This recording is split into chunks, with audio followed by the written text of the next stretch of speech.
الحمد لله الذي لم يزل ولا يزال حيا قيوما عالما قديرا مدبرا سميعا بصيرا، ونشهد ان لا اله الا الله وحده لا شريك له، ونشهد ان سيدنا ومولانا محمدا عبده ورسوله. اللهم صل على محمد وازواجه وذرياته وسلم تسليما كثيرا كثيرا. أما بعد، فيا أيها الناس إن لكم معالم فانتهوا إلى معالمكم، وإن لكم نهاية فانتهوا إلى نهايتكم.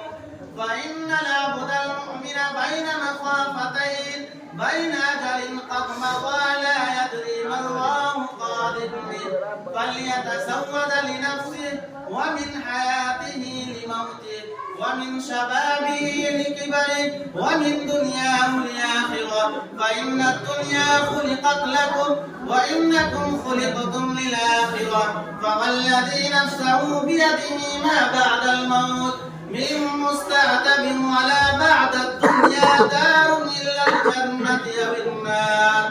أعوذ بالله من الشيطان الرجيم. وإذا سألك عبادي أني فإني قريب أجيب دعوة الداع إذا دعاني فليستجيبوا لي وليؤمنوا بي لعلهم يرشدون. أقول قولي هذا وأستغفر الله لي ولكم أجمعين، إنه تعالى جواد كريم ملك بر رؤوف رحيم.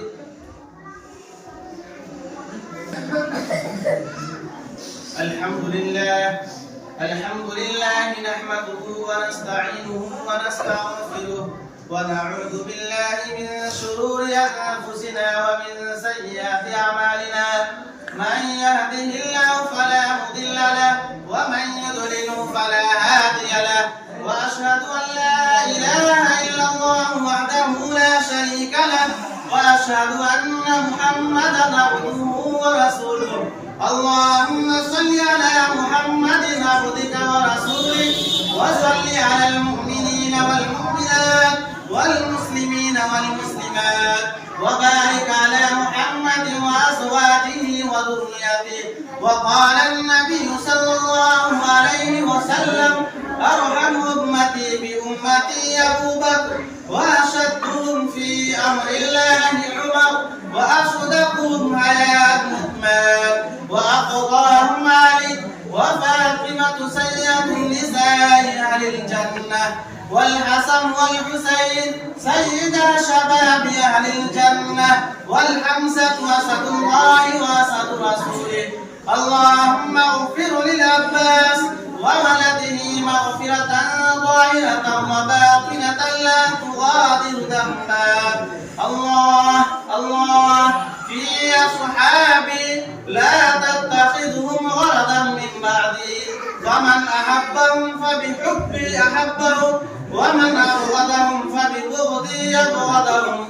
وخير القرون قرني، ثم الذين يلونهم، ثم الذين يلونهم. والسلطان لله في الأرض، من أهان سلطان الله في الأرض أهانه الله. إن الله يأمر بالعدل والإحسان وإيتاء ذي القربى، وينهى عن الفحشاء والمنكر والبغي، يعظكم لعلكم